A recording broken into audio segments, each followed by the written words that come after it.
Hi, everyone. Welcome back to another episode of Journey to Purpose with me.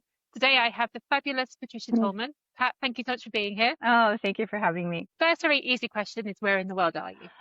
We're in Los Angeles right now. Tomorrow we'll be in Mexico. Brilliant. I love how much traveling you do, and we'll get onto that in a short while. So, Pat, you've had quite an amazing career, I think. You've been a stunt woman, you've been an actress, producer, philanthropist, entrepreneur, a doer of many things, as they say. But where did it start for you? What was the point when you went, I know, I want to do something a bit different, a bit more creative? Because your whole life has been this creative journey to me. Oh, yeah, I think always wanted to do that as a child. I was making up stories with my Barbie dolls. I loved Dark Shadows and Star Trek when I was a kid, and I was born in the 50s, so we're talking the original series of Star Trek and the original Dark Shadows. So, William Shatner, yeah, right. And Leonard Nimoy, my favorite. Leonard Spock, Nimoy. I have a very soft Yeah, spot for Spock. absolutely. Yeah. And so I always wanted to do it. And when it came time to go to university, I chose to go into the creative fields. My parents, luckily, were supportive of that. So I started there and was an actor. I got my first paying job when I was 15. I didn't start doing stunts until late 20s, early 30s, something like that. And Wow. I love action adventure. And back in my day, the girls weren't doing that very much. Um, Sigourney Weaver and Aliens came out around the same time. So she was new and different. And it was really exciting to me to see the woman being more than just a sidekick. I don't know if Mm, everyone has seen Aliens, but I love the fact that, and it's a little bit of a spoiler alert, but we think the captain's going to be the hero of the story in Aliens. And then he gets killed like in the first 20 minutes of the movie, and we're like, wait a minute, what? And this woman takes over, so it was really exciting. Yeah, I loved being able to be like a regular person in Night of the Living Dead, just this regular lady, and in this extraordinary circumstance where the dead are coming back to life and nobody knows why, and you either rise to the occasion or you perish. mm. Barbara chose to rise to the occasion, and I think we would all like to think we would do that. We'd at least try. So I loved being able to do that, and that was all I wanted to do for the longest time. Being in the entertainment industry is challenging anyway, just because of the no matter what job you have or what success you have, it only lasts for that moment, and then you have to get Mm. another job or you have to have another success to keep going, and it is weird. It's a weird way to live, but for some reason that suited me. So yeah, for a long time. I mean, you did it for so, well, you're still doing stuff, but you did it for so long. And some of the Yeah. things you got involved with as a stunt woman, I mean, I know the big one is Jurassic Park, Mm, the original Jurassic Park. But again, that to me, that's a Spielberg film, right? That right. is big studio, big production, and here you are kicking ass with the dinosaurs. But actually, the fact that you started that in your late 20s, early 30s for Hollywood, that's actually quite old, right? Oh For some yeah. of these things. Yeah. And so, what difference did that make to your sort of the way you were treated, or how you treated yourself, maybe? That's such a good point. Wow, I don't think anyone's ever really asked me that before. I'll say honestly that in the moment I was just surviving and finding my next right step, just kind of instinctively going, oh, I want to do this, or yeah, I've got to go this way. And that is something that I can't really pinpoint how I got that. I don't know why I had that, but thank goodness I did. And that is part of what Mm. allowed me to be in this wacky business, is that I instinctively did that, just followed what I really loved doing, um, and taking risks. I could take leaps like you do as a stunt person. You can take a physical leap, but I could take those emotional leaps, those spiritual leaps, and not think about it too much. Just go. So that's been something I consider a real blessing. I know how hard that is to do if you haven't done it much or have never done it. It's really hard then Mm. to try to recreate that. The the to answer more specifically, your question was the entertainment industry and the stunt world is really misogynist. It's getting better. I love watching young women now in the entertainment industry, how balls out they are. They're so verbal and they don't take any crap and it's just really great. And it takes that kind of determination. I know that I hear the criticism of those young women because they're not feminine or they're too aggressive and all those words. But first of all, I would just love for people to understand you don't get anywhere in the entertainment industry being polite, feminine, you only get so far and you'll have to do things that will compromise you. And spiritually, and morally, if you go down that road for too long, if you think that's sooner or later, you're gonna have to do some gnarly stuff. I would rather be the way these young women are now, and that is taking all the crap the internet wants to throw at them, what everybody wants to say, and just keep going and say, nope, I have my path, and I'm going to do it, no matter what anybody says. That gives me so much hope, actually. You know what I Definitely. mean? And well, I do. I also think Mm, I want to pick up on the thing about being feminine as well, because I think there is a definition which is ascribed to being feminine from men, mm, perhaps, which is mm. this calm, meek, petite thing. But I actually think, that real women energy is still feminine as well. But it just scares a lot of people. Good Like point. intelligent, yeah, Good point. You're absolutely right. That's a definition that's been patriarchal, what a feminine woman is. That's very true. So why aren't strong women considered feminine? Why can't you uh, wear pants and sweatshirts and still be considered feminine?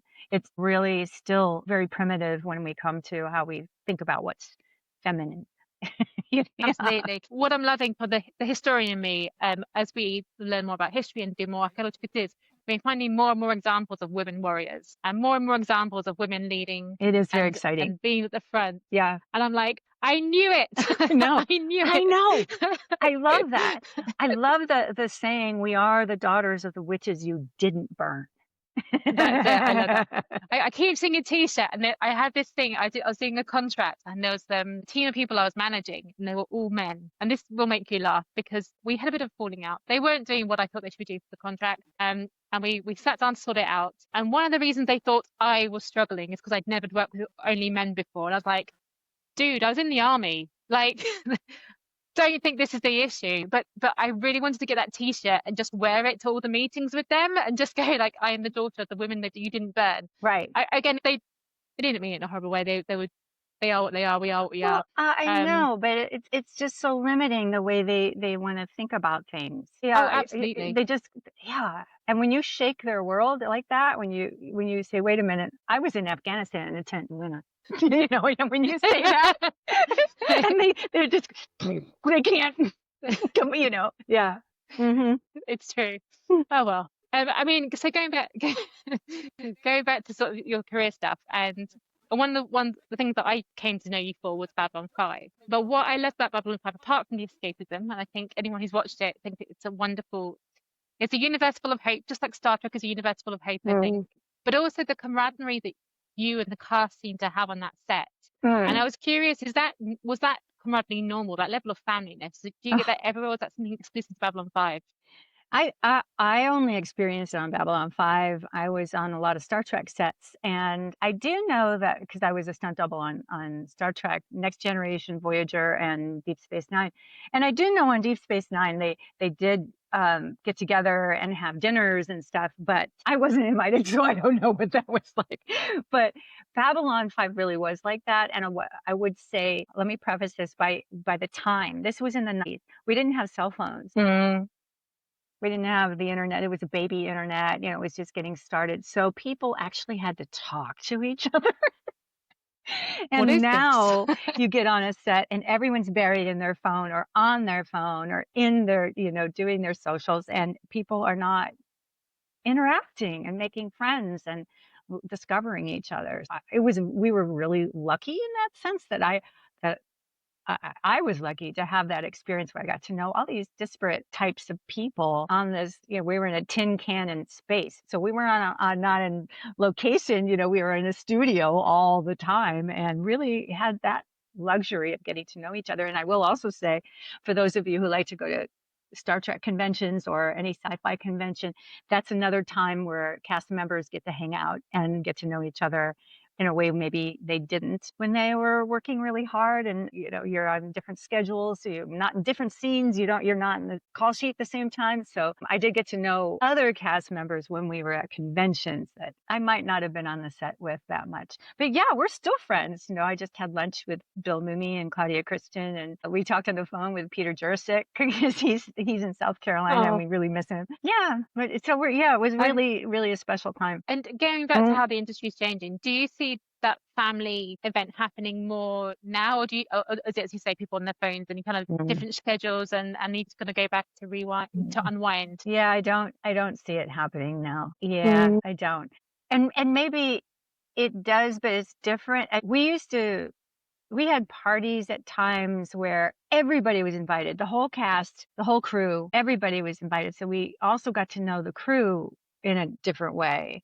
I don't know if people are doing that now. I haven't worked on a set in a long time, many years now. So I don't know, but I hear from Claudia, who's on 911, that she said nobody's talking to each other, everyone's on their phones, and there doesn't seem to be social gatherings where people want to hang out together. So Hmm. yeah, I don't A know that that's shame. true on every show. Maybe when you're on Sure. location like Game of Thrones, where they were in extreme locations and you only have each other, then maybe that is a different experience, which would be great.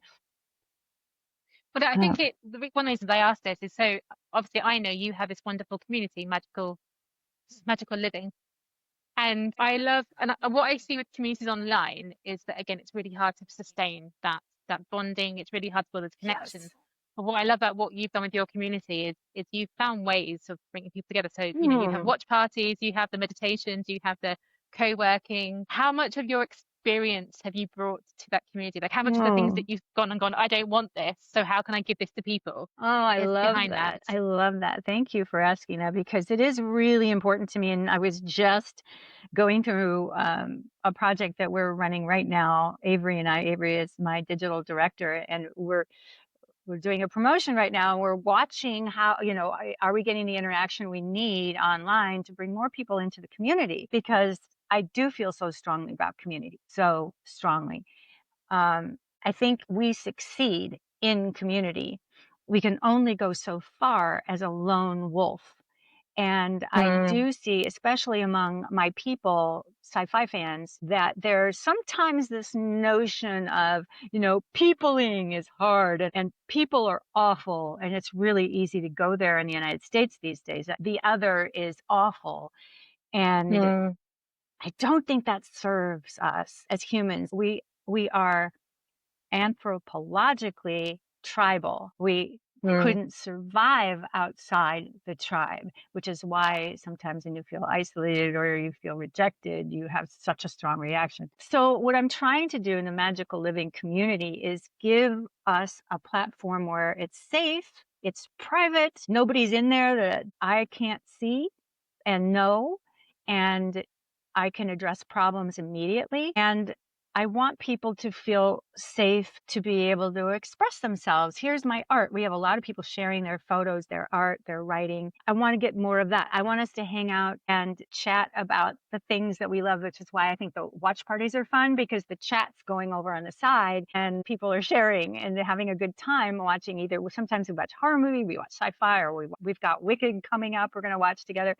And it, so excited. yeah, I love it. I mean, it's just fun. So really, it started because of lockdown during the pandemic, and our sci-fi conventions were all put on hold, and we knew we could see that's going to be at least a year of no conventions. We don't know when it's all going to come back, and I thought my people are really going to struggle because that's one of the few places we have community where you feel safe to be yourself is at a sci-fi convention, and you could dress up or you can hang out and you can be just who you are and people accept it.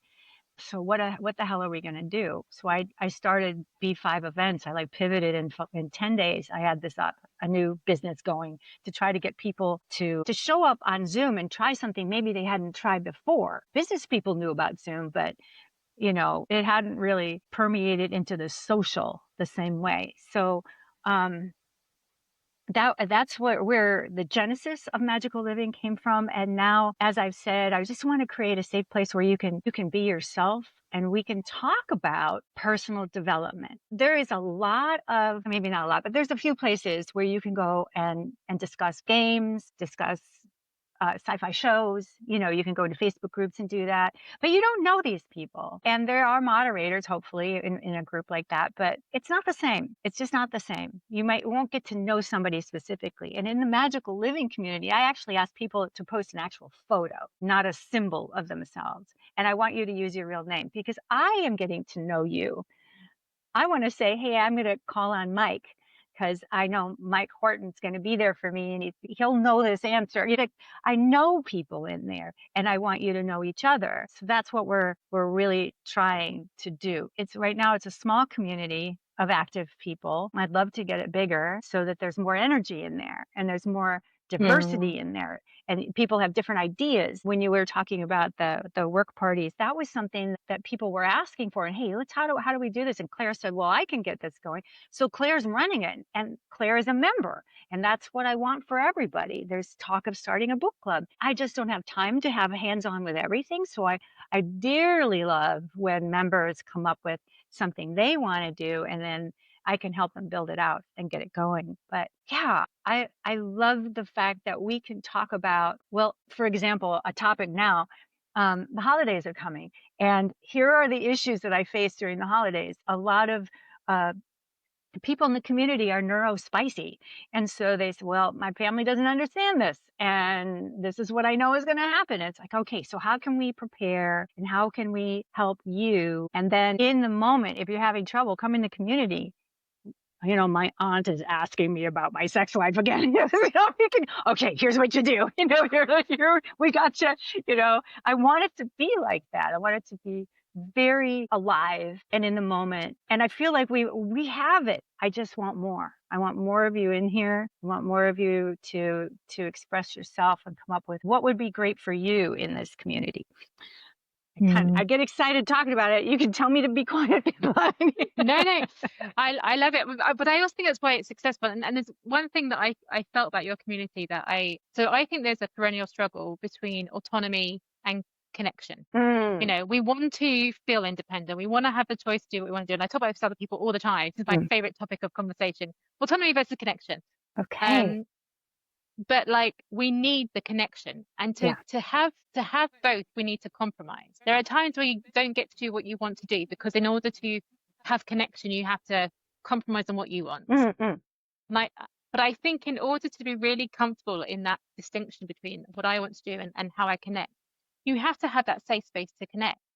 And the fact that you have created and it's mostly the sci-fi community, but you have created that space where people feel safe to do this, and that's very unique. And I see a lot of communities all the time because we're both in the business world, and everyone's like, I have a community. It's quite small, it's quite niche at the moment. But I see so many community people who go, let's have community, and they don't put the time in. They don't generate that connection because actually what they want is autonomy. So they want the community to pay to them to do whatever they want to do whenever they want to do it. Good point. Whereas you want that connection. In fact, I give my brother a shout out earlier, Mike Horton. He's in your community. I'm in your community. But the fact is, you know our names and you take time to get to know us.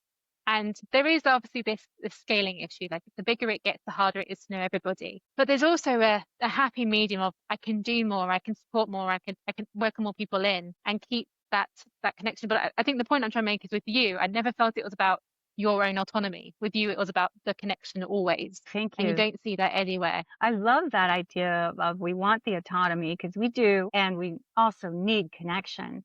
And so you want to be able to be flexy with that. When do I need? And I immediately I thought of when you do learn something in personal development. You learn the topic of boundaries, for example. We can all be together, discuss it, support it, answer questions, but then you've got to go out and do it. We can't do it for you.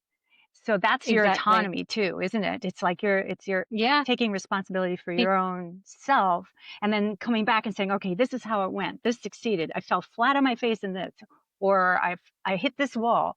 So you need to be able to find it within yourself to go out and try it and then come back with feedback, and we can keep going Yeah. back and forth. That's life. But I know that it can be super scary to get started with that. The Mm. first few times you try that, it feels like you're going to die.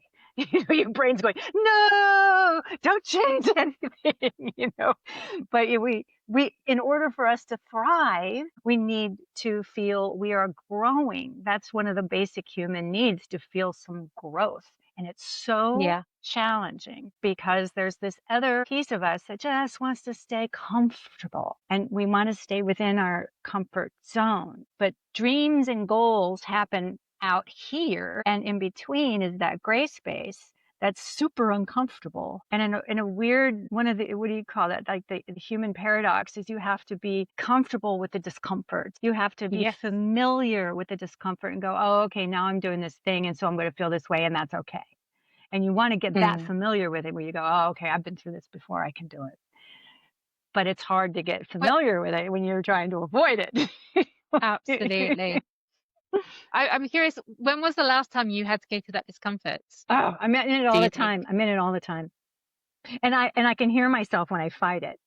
I come up with all the reasons I'll do it with Avery. I'll do it with my husband. I'll give it all the reasons why I've already thought this through and this is not going to work. Oh, I've already figured this out. I've already thought it through in my head. But have I tried it? No. So well, I'm in And that a lot. And I think that's, let's see, it's kind of what I was saying before. I'm willing to take leaps. I am I don't know that I've ever been all that comfortable anyway. And so okay. I'm somebody that is lucky in my discomfort level. I have a pretty high discomfort level. Like you say, you have a high pain threshold. I have a high pain threshold.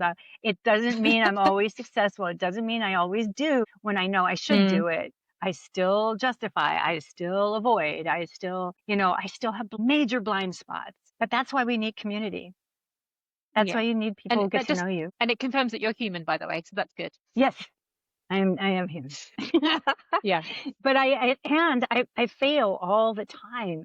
I try things and fail all the time. I'm in the midst of trying this new promotion that we're doing for the holidays, and already I have a sense that it's not going the way we hoped it would go, and I'm going to have to troubleshoot it. And it's really easy to get so bummed out and discouraged. And I have to constantly talk myself through that. And look, yes, once again, this is not going the way I hoped. And there's obviously something I need to learn, as opposed to I'm going to fold up and go away now. Mm.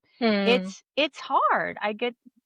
It's hard. So that is that gray place. And in that discomfort, the thing I learned from Brendan Burchard, I was in his mastermind. I took his coaching program. And he talked about that a lot. High achievers don't stop because it's not going the way you want. That's when you ask important questions. And that was a big lesson for me. That's when you ask these questions. That's when you look at what's not working. You've learned something. Don't throw that away. You learned this isn't working. Well, just figure out why. And there are systems for that. So not to say that it's easy, or you have to learn systems, or you have to learn, you have to take some coaching that you don't want to hear, or there's a lot of discomfort still to come. But on the other side of that, what if, and this is what I believe, and I know you know this, Pippa, it's like you've got to hold out in front of you the goal. And so it's, what if I Mm. succeed? It's not keep questioning, what if I fail? What if I fail? This is so embarrassing. I'm failing again. I'm right on the socials and everyone sees me failing. But what if I succeed? What if I do get there eventually? And that's what keeps me going. Honestly, that's what keeps me trying again. I love that. What's interesting, and Mm. I really love that, and I completely agree. The number of people though who are more afraid of success than failure. Like they're like, what if I succeed? And it all goes right. You're like, this is great. And they're like, no, no, no. I can't take the success. I can't take, and it's a whole other thing. It is, and But that it's is really common. such a valuable point that you just said, because I've had to do a lot of that excavating too. It's, what am I afraid of? It's embarrassingly common, usually, what we're afraid of. We're afraid of making more money because it's going to be so complicated. We're afraid of making more money or being successful because our friends are going to look down their nose and go, oh, my family's going to be upset. Or, along these weird lines. And it was all true. I had all of those things. Like, not my family is going to be upset as much as they've never understood me anyway, kind of thing. That's where I went. Well, they never got me anyway. Or yes, I have been very concerned about the complication of making more money, and it already stymied me. But I think I'm going through a major breakthrough right now, which I'm super excited about. So that's getting organized, and I'm getting to understand money. I'm 68 years old. This is how long it's taken me through this.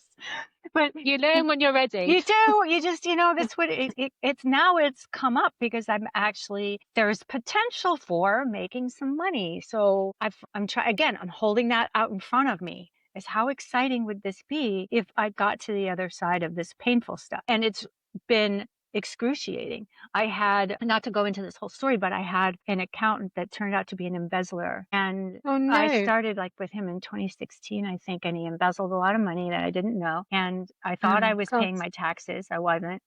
And so I've been in arrears with the IRS since 2016, and I'm terrified of the IRS. This is a family history bullshit. I've had to hire a lawyer who works with the IRS, and he's knows people, knows how to talk to them. And I've had to hire a very, very, very expensive accountant, and it's going to cost me.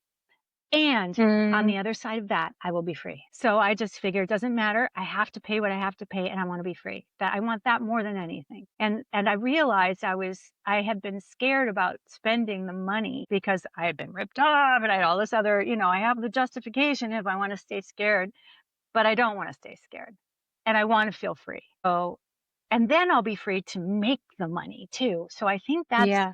the end result. Anyway, folks out there, to tell you, I don't want to put a number on this, but it's going to be at least mid to high five figures for me to become free. Oh. And that's the discomfort. But with the IRS, they'll take a payment plan. They would rather have their money than not, so they'll work on that with you. It's not going to be impossible. I'll figure it out. And that's what has to happen in life. Life will throw at you what you think you cannot bear, and then you find you must bear it. And so cave early, as my first coach, Martha Beck, would say, cave early, because the universe is just going to keep knocking you over the head until you get it. So give in, go, okay, I'm going to do this. I'm going to work on it. I waited way too long to really work on this. It's my own, not a fault, but it was my own blind spot. It was my own fear that got in the way. And so I'm here now in our community to help others with this because I've had experience in it. I can share that. I can share support, and we can cheer each other on. I think I transgressed quite a bit there on the Oh conversation. no, that's wonderful. But you made me think of a couple of things we were talking, Good. so I love this. One of the things you talked about, people judging you and how high it is. And what I just love about what you just shared is, so in comparison to me, you are a figure of known identity. You have your fan base, you've been in films, you have a following far greater than I. But the fact you can stand here and go, I had to push through the pain. Like, if you fail, a lot more people notice than the note if I fail, right? So, but I think it's really good for people to hear, because we look at people who are celebrities of whatever status and go, surely they've got it all figured out. But also, worryingly, we judge them when they don't. We often judge them when they don't. Totally. Yeah.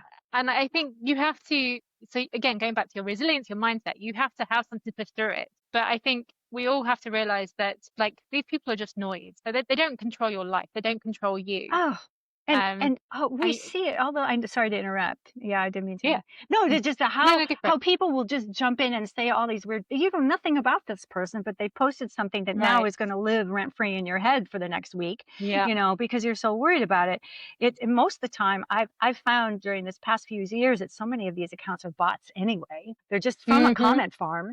So it's really, and we let these people hold us back. I had in my head, as I was transitioning from having a full-on acting career into more personal development work and wanting to share that with others. I didn't realize in the back of my head, I was so worried about the judgment of people who knew me. And I mean, people I considered friends that, and I realized those people were living in my head. And I just imagined them going, who does she think she is? Pat is such a train wreck. Here she is trying to help other people. What the fuck? It's just like, she's a failure as an actor. So here she's doing this thing. And I really had all of those stories going on in my head. And when I finally realized it, by the time I got really clear that that was part of what was going on with me, most of those people weren't my friends anymore anyway.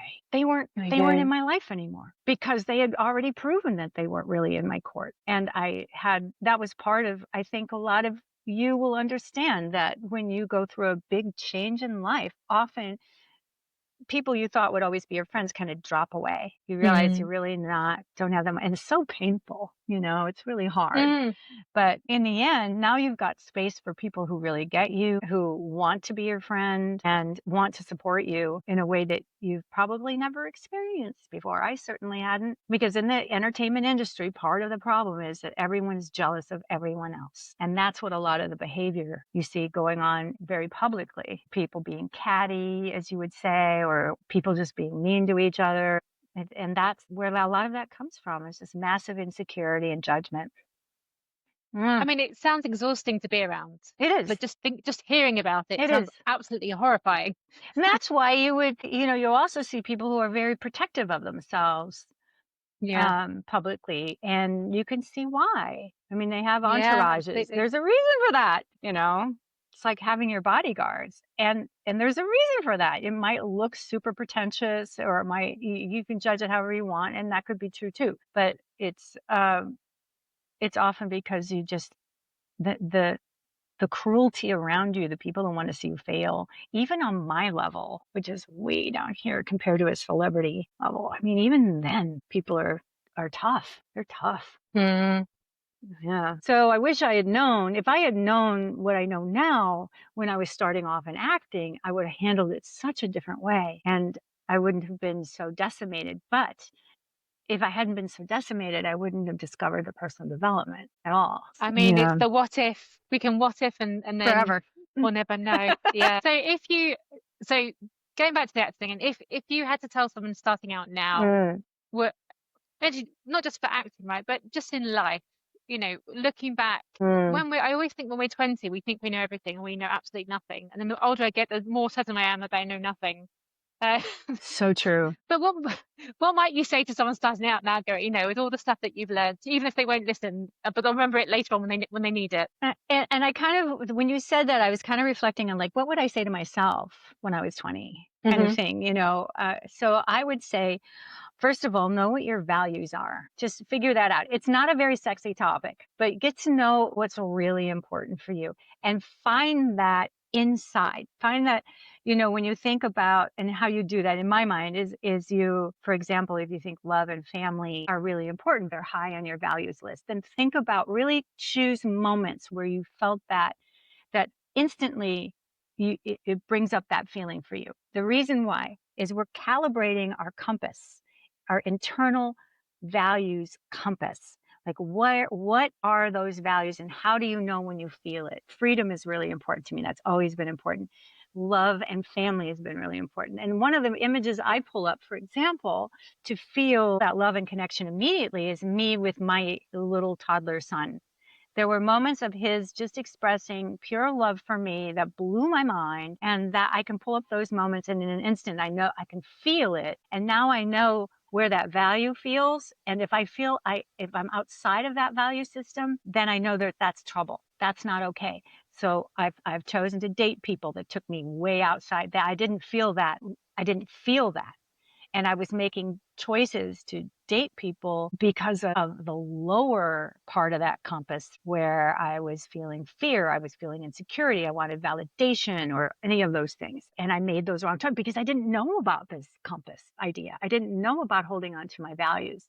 And you'll feel that too when it comes to your business or comes to your career. You can feel when you're off center. What do you want to feel when you're in your career? You want to feel proud of yourself. You want to feel excited. You want to feel that knowledge filtering in and being able to put it into action. So there's self-sufficiency. there's confidence in yourself that you're going to hang in there and figure it out. And when you start to feel pulled off from that, like you're compromising your values, that is never a good thing. And then it gives you a chance to really examine that path. Like, is this going to be good for me? What is that? Or is it going to be bad? And sometimes, I might take a job I need to take because it's going to give me certain qualifications, or it's going to cover some bills. Okay, just know that's why you're doing it. Okay, know that that needs to be temporary, and then pull yourself back. Okay, I've got this covered. I can pay these bills. Now I got to get back to what I believe in. That's what I think is one of the most important things you can develop for yourself. Helps you make decisions. I love that. So one of your values you mentioned was freedom. The other thing I've loved watching you do is your quest retreats and all the travels that you do. Are you still a nomad, or have you got a base? That's why we're going to Mexico for a month, because we're just gonna get out of also town. nicer weather. Oh yes, a lot of reasons. And Glenn's going to get some dental work done, and we're going to have just a month. We're in warm weather, and it's less expensive, and we can work from wherever. And then we're doing Christmas up in Seattle with my daughter-in-law.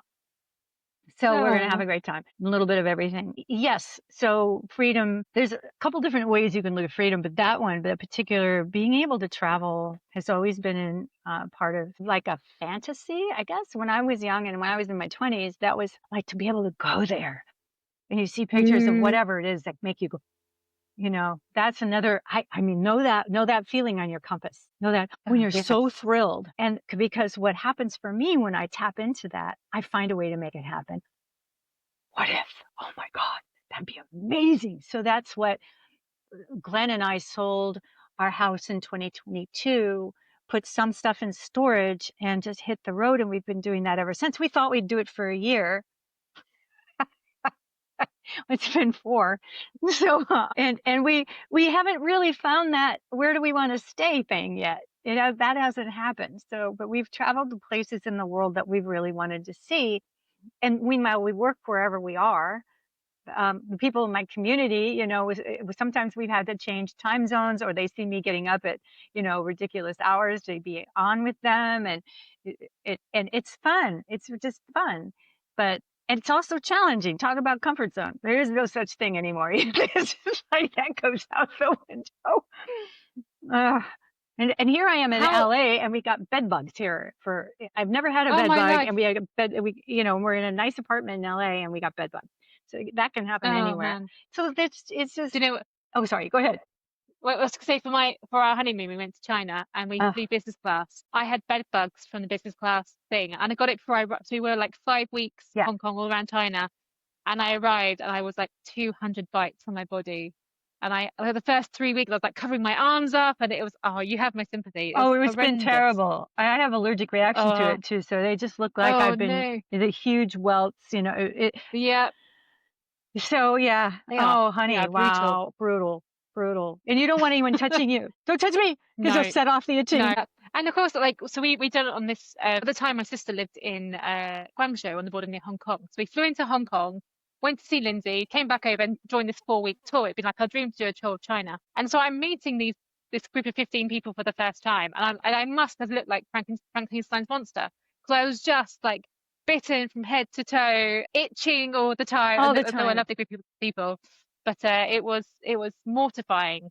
And then the airline was just like, oh yeah, it happens sometimes. Here's $250. I was like, that feels a bit of a write-off now. It wasn't about the money, but I mean, just the whole thing, like, it happens sometimes, but like, it shouldn't be the response that they give you. No, oh no, that's miserable. I'm sorry to hear you got on the plane. That worried me.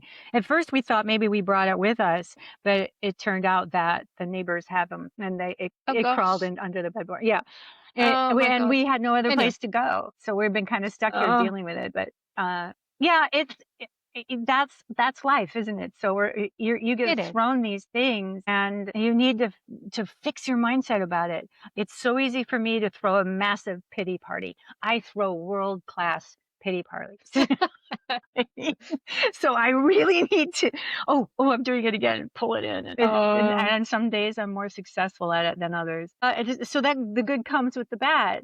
But mostly, I mean, 80 or 90% of it has been completely awesome, challenging and awesome. And I'm so proud of us. There's things that Glenn and I did that I am so bloody proud of us for traveling the Middle East, because for example, that's a place that I haven't, was so different and uh, yeah, I was tough, but it was amazing. And I'm so proud that we did it. You know, I fell in love with camels. I fell in love with the Turkish people. I know we Oh, were, Turkey. oh, Yeah. they're unbelievably sweet. Yeah. We were in Egypt for almost a month, and then we were in Petra. And Petra in Jordan Oh, was, wow. oh, exquisite, exquisite. We stayed with a Bedouin camp and we had so much fun. It was really great. I fell in love with camels. I want a camel. I love camels. I love camels, but riding them isn't that comfortable, I don't think. I'm happy on a camel, Okay, but then I'm happy on maybe a it's a boat too. And there is a boat feel to the camel. yeah. So it's not that I find maybe it's just like I don't know how tall you are actually, but like I feel like I'm stretching a bit when I'm saddling a camel. It just felt a bit Uh, uncomfortable. you know what I Maybe do? that. I wrap a leg around. Do you, So I have, oh, I okay, have one leg kind of around, if there's a pommel or even just around the like a hump, or it depends. So like a I side crook saddle one leg almost. and I crook the other leg. I just switch legs.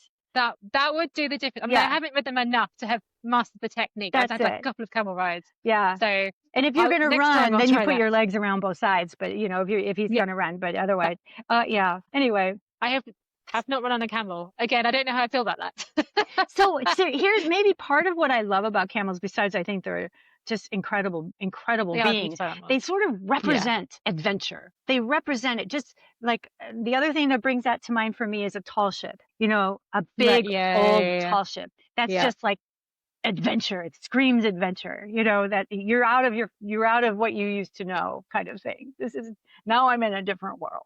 This is okay. I'm totally Yeah. somewhere else. Yeah, yeah. And we feel that way when we scuba dive too. So now we've been in the Yeah. Red Sea, on the Barrier Reef, in the Philippines, all over the Philippines. It's why, well, it's Hawaii and, you know, the usual spots. And that to me is massive adventure. It's not Mm. easy, especially now that I'm older and have a hip replacement, and you know, things are different. But in the water, I can calm down until I see a shark, and then I get all amped up again. But I was and gonna say again, I love it. I just love it. I love diving, but I also have this fear of dying at sea. Really irrational fear because it's not like I live on a boat or a ship. Yeah, But when I dive, I love like it's a whole other world. You're completely right. But then you're like, but I don't know if that fish can kill me or not. right. That's the problem. It's really good to have respect for anything underwater. You have no Right. idea. So just don't touch it. Just don't touch anything. Yeah. Just don't touch it. I know there's always that vibe. I remember we were on the barrier. Yes, we were on the barrier, and we were down about 90, 100 feet. A lot. When you were at the barrier reef, you go out so far that you don't even see land anymore, and you stay out there for a week on these liveaboards, and so, and then they drop anchor and you're like, where are we? What is there? But we were at a massive piece of kind of like, they call them pillars. And so it drops straight down. It's close to the surface of the water and it drops straight down. So we had dropped down with our dive masters. And then a pillar is like a circular coral reef, if you will. It's like this huge circular monument. And a bunch of the other divers had already proceeded with their dive masters around the edge of, so we couldn't see them anymore. And we were just down, and you're watching all the critters on the pillar itself, just all these gorgeous fish and this beautiful fan coral, all the stuff that's going on. And I hear a tapping, a metallic tapping, and that is our dive master tapping on her tank. So we get her, she wants our attention. We look at her and she's pointing out into the deep blue sea. And there's nothing but murky, dark blue. We then, as I'm looking and I'm looking and I'm looking, and finally I see, and Glenn's a few feet away from me, and we're both looking, and there's a massive shape coming towards us. I don't know how she could see it, but she sees it, and it's huge. But I don't know I don't know what it is. I don't know how big is it. Is it 9 feet? Is it 40 feet? I mean, there's no perspective. I Mm. don't really know how far away that is. But as it came closer and closer, we could see this big thing swimming towards us. And I found myself relaxing because I thought, oh, well, I mean, I'm here. And I thought, Pippa, no, I really thought if I ever came face to face with a great white or something, that I would be in total panic hysterics. But actually what happened is I guess I went into freeze. It's like, well, what am I going to do? What else can you I'm do? not going out swimming. Yeah. I can't spurt to the top. My lungs will burst. So I got to oh, well, we're all in this in the moment. But as it got really close, we could see it was a whale shark, which is neither a whale or a shark. It's just the biggest fish. And it's beautiful. They're blue with white spots, and they have a huge mouth. I could have fit sideways in her mouth. That's how big she was. She just goes by. She came right up to me and then glides right by, and I could see her eye just sort of checking us out. Just glides by and she keeps gliding by and keeps gliding by. It's like this bus just drove by, and we were all like, Wow. it was so beautiful and remarkable because they don't like cold water, and that water was cooler than whale sharks usually. So we were really blessed with that. And another time we went down when they were doing a shark count, and we were in the water with 47 different kinds of sharks, 47 sharks, several different species, and they were chumming the water to bring them to count them. So that was another one of those moments like, oh, well, what are we going to do? There's 47 sharks here. Do you know, I think the freeze response is really underrated when we talk about psychological response. Oh, yeah. There's a lot of freezing that goes on in our lives. Yeah. Like you just stand there and go, I hope nothing sees me. And I hope, what else can you do? What there's, you can't outrun it. They even though obviously our dive masters are so accomplished and they bring people to this shark counting thing a couple times maybe once or twice a year. So we were lucky that we were actually on that week they were going to do that. So we got to experience it, but they must have a pretty good result. And the dive masters who are running and doing the count are in amongst the sharks. These are oceanic white tips, black tips, gray sharks, Do you know what? I don't know. So I just spent a week in the Galapagos back in September, which was amazing. If you haven't been, you should go. I definitely want to do it when I get my other hip fixed. Yeah. That's fair enough. And so we did a bit of snorkeling. We didn't have time to do proper diving. But we had turtles, we had white tip sharks, we had baby sea lion that just came and played with us. It was amazing. But even though I know that the sharks are they're like, I don't know, 4 or 5 feet. They can grow to about 9 feet, but they're not like the sharks that are going to eat you. No, they're more interested in It's that healthy fish. respect again. Yes. Yeah, yes. exactly. Yes. So that healthy respect of like, I'm gonna stay here. And I was on this boat. There was myself, my friend, and then these lovely 9 Ecuadorian ladies on the boat, and the captain. And for some reason, I was the only person who wanted to go in and swim. So it was like a boat snorkeling trip, and I was the only person who was snorkeling. So it was like, you come with me, and I was like, solo yo, like only me. And the 2 of us went off on our own to this place where all the sharks were. But it was amazing. Oh, it was absolutely amazing. Good for you. Again, you can't like, you can buy that experience, but you can't like guarantee having that experience. You can go out on the boats and see things, but unless you say yes. Yes, exactly right. You don't get the chance to do it. Exactly right. And I thought because these dive boats, you go out, you dive 4 or 5 times in a day, and it's exhausting. And I'm older, right? But we kept giving ourselves permission. Well, if we're too tired, we just won't go on the next dive. But we could never say no. We went on every one. We went on everyone. It's too like, what if this is the time they see the whale shark? We can't not go. You just can't not go. But that's the thing. Imagine if you hadn't gone and everyone goes, oh my God, we saw a whale shark. You'll be like, why didn't I go? No! Why didn't I go? I know, that would be awful. We had gotten out of the water. We were exhausted. It was like the 3rd or 4th dive of the day. It was our last full day of diving, and it was rough. The sea was pretty rough. And all of a sudden they called a muster and they say, minke whales. Minke whales are here. So they said, get in the water, get in the water, get in the water. So everyone's putting back on all their cold wetsuits. I was just like, no, do I really want to? But we did it. And then you had to hold on to a line because you're not allowed to free dive with the minkies, but you could be on the surface. So that's their choice of whether they encounter you or not. And so we were out there holding onto this line in chop. People were getting seasick, experienced divers were puking and we were just like getting seasick. But everybody wanted to be there because when are you going to get the chance to see these minkies and their babies? And when is that going to happen? Absolutely. So yeah, I mean, that's the thing. Again, that calibration, where do you know it's worth it and something you must do? The other piece of calibration I go to is regret. That's another one of those dark places. Like, do I want to feel regret? And sometimes that's what kicks me up into doing it because I don't want to feel that other thing. No, I know I will regret it if I don't go. Okay, I'm going to go. I'm going to put on this horrible wetsuit and I'm going to get in the water. It's going to be gnarly, but I'm going to do it.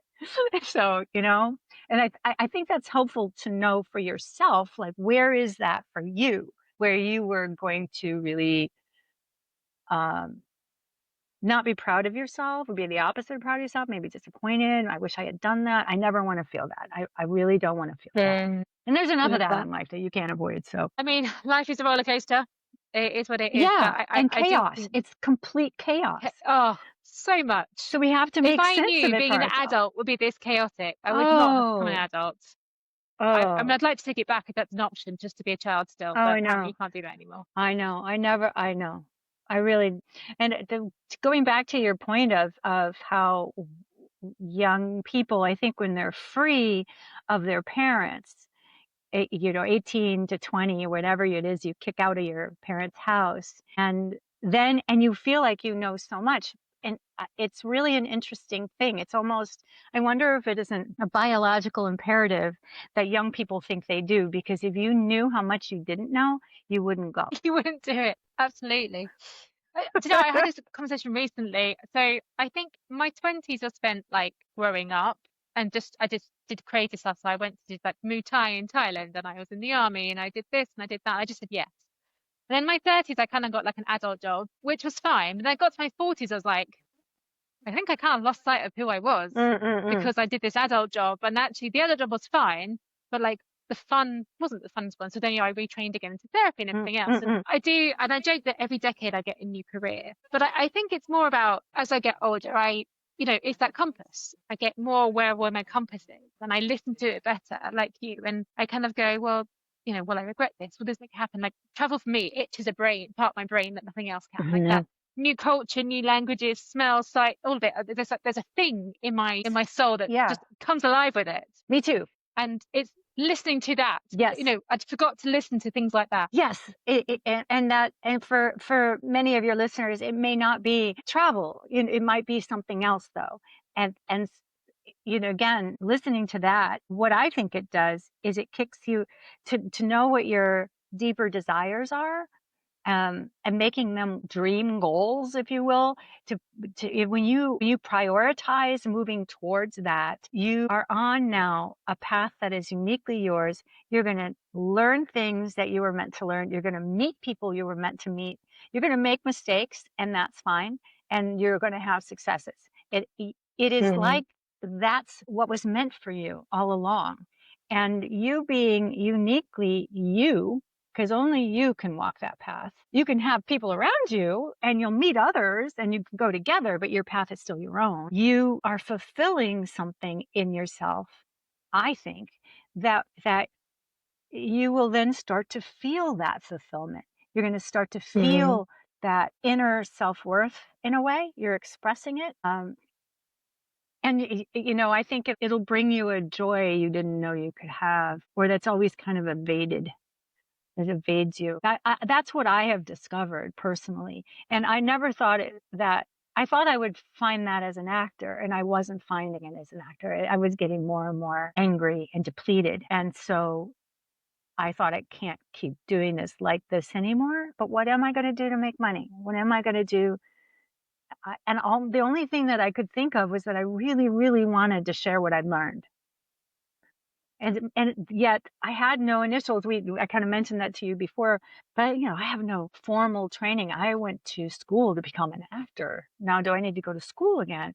And I thought, well, what I can do right now is share what worked for me. And that has turned out to be um, valuable to others. That is what I'm hearing, that the people appreciate the fact that I've done this, I've been there, I've gone through this, and I've tried and tested these things out, if you will, and then now they can try and test it too. But I'm hoping I'm saving some people some time, and I'm also Hmm. validating your feelings and your experience, and yeah, this is a real thing. This kind of crushing feeling that I'm not on the right path. Something's Mm. not right, and I don't know what to do. well, here's how to figure it out. That's kind of what I offer, I think, as well as the community. Definitely. Well, I think, and just to sort of close up on your point about that qualification and something else, I think you can know the theory but not have experienced it. Right. And the experience is where the difference comes. And it's not, and I truly believe that you don't have to have all the answers. You just see one or two steps ahead of the person asking you the questions. And it may be that those people are with you for all your journey and you're with them for all of theirs, or maybe they find someone else. Yes. But just be able to show them the way Yes. is a gift in itself. Oh, yeah, I hope so. I think so. I found it valuable when people did that for me. Um, Mm. and I it and I and now it feels like there's a flourishing too. There's it's taken on a life of its own. And the more and more I put out there, the more and more I bring back, and it grows and it grows. And so I've got books I'm writing, I've got curriculum I'm writing, and there's just so much to share. And my challenge now is in breaking through all the noise out there so that I can share it. A lot of what we do is free and it's very accessible, and we have a free level of the community, but that's mostly just so you can see it and be in there and go, oh, okay, I see, this is not that complicated. But if you really want to participate, it's $7 a month. I feel like you're buying me a cup of coffee, a fancy cup of coffee every month. And I think it's worth it. I think it I is think too. it's worth it. So it's not like we're trying to squeeze people for um, giving them programs they don't really need or whatever. I really want you to get something out of it, and be mindful of that as you're out there looking for answers for yourself. I'm speaking to you listeners if you feel like something would benefit you, investigate it. And a lot of people do offer free things. Do all the free stuff. Try the free stuff and see what works and see what you're guided to do. I think that's one of the very positive things about the internet. And that's what I did when I was starting off. I did all the free stuff you could do. I didn't have any money, so I did free stuff, and it got me somewhere. It really did. It helped a Mm. lot. And then I invested. Then I found ways to invest in the courses I thought were really going to make a difference. And most of them did. There were some clunkers, but mostly there was a lot of help. There's a lot of really quality help. Yeah. And I think the difference too is you want a course that where your teacher, your leader is active live with you, so that you can Mm. answer questions, you can ask questions, you can get somebody's eyeballs on your face, and you can share, or you can grow. You get those questions answered. That's a priority for me now when I take courses. I'm in some high-end courses that it's helping me as an build out the community and what I'm offering. Because like you said so succinctly, Philippa, about membership communities, there are a lot of them out there, but people they're not engaged in them. So what do you want to look for in a membership community, or what's your price point? What's it worth to you? What do you want to Mm. be able to take home? Just keep that in front of you, because if they don't have like a free way you can kind of sample it, then, or a free trials are good, and we offer that too, then yeah, I would be careful. But there's stuff out Definitely. there. Don't discount it. Do you know what I love that. So two things is one, free doesn't always mean bad quality. It's really good No. free stuff out there, like you say. Mm, But I think what one caveat I would make, or one advice I'd give is, mm, but do the work. If you're gonna, whatever it is, whether it's free or not, do the right. work, because the internet is full of shiny things Right. and shiny, wonderful distractions. But like, do the thing, and if it's not the right thing, that's okay. But you have to put the time in to do it, else That's right. you're wasting your own time and your own energy, aren't you? That's so, so true. What a good point. Absolutely. And that way you were going to reap the benefit of the free thing. And maybe you're like me. I mean, I sign up for a lot of things that look good, like you said, as a shiny object. And I think, oh, that's a good one.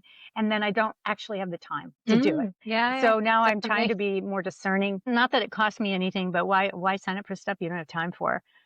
Make sure Yeah. you can, and put it in your calendar and make an effort to show up, and it might not be for I you, think the but other thing, yeah, and I think the other thing that I've learned is when it's right, I make the effort as well. mhm, Like when it's actually what I need. But it's going back to the compass analogy you gave, is I, like everybody, get distracted by shiny things. Marketing works. I yeah, think I need this thing. But the ones that I do the work for, and I've got better at it now. I've only got the things that I really care about. Every now and then I slip up and I'm like, oh, I just need this course, or I just need this thing to help me do this. And I'm like, I'm not gonna do it. I don't have the time. So let's be realistic. But when it's right, I feel it's right. Yeah. And that's something I never realized before. Yeah. That's exactly it, isn't it? We really feel it in your heart. I've tried to share that too in the community. I mean, I share other people's stuff. Like this is great. Chris Carr is one that I almost consistently recommend her. She is specifically for people with cancer. I don't have cancer, but she also does some wonderful journaling and writing courses or prompts or things. And so I share a lot of hers because they're just really good for personal development in general. And so you can find, I guess the point is you can find people who speak to you. Maybe their specialty is something else, but there's something about them. So investigate that. Don't write it off. There might be something that they're Mm. offering that would be helpful. Like she offered this writing, a short, I think it was a 5-session writing workshop that I found really valuable, and it was something I really needed. And as soon as she started talking about it, I knew I really needed it. And so, like you said, just like you said, but she wasn't like the first person I would have thought of for that. No, amazing. And Pat, I feel like I could talk to you forever, but I know you have other things to do. How can people find you in your community Oh, if they you're want so to sweet. come and have a look around? Oh, yeah. I'm on the social, so Facebook and Instagram. Under my name, you'll find me. And then we have like the link in bio, if you're familiar with that. Usually like an Instagram, you can see there's a little link in bio, clickable link under my name. And you can click on that, and then you'll see the things in there that you can get for free or that will direct you to something. And I find that really helpful. Right now, if you go there, I don't know when this will air, but I often have some kind of promotion going on where I'm offering something for people to try out. And right now we're doing that. So thank you. That would be amazing. I'm also, I mean, you can sign up for my magazine. You can sign up for a lot of things that you can get for free. Get to I'll know put me. it all in the show notes so everyone can find it Oh, easily. perfect. There you go. Perfect. Thank you ever so much for your time, and the conversation's been wonderful. Thank you so much. I've loved being here. And yeah, you're right. We could talk all day.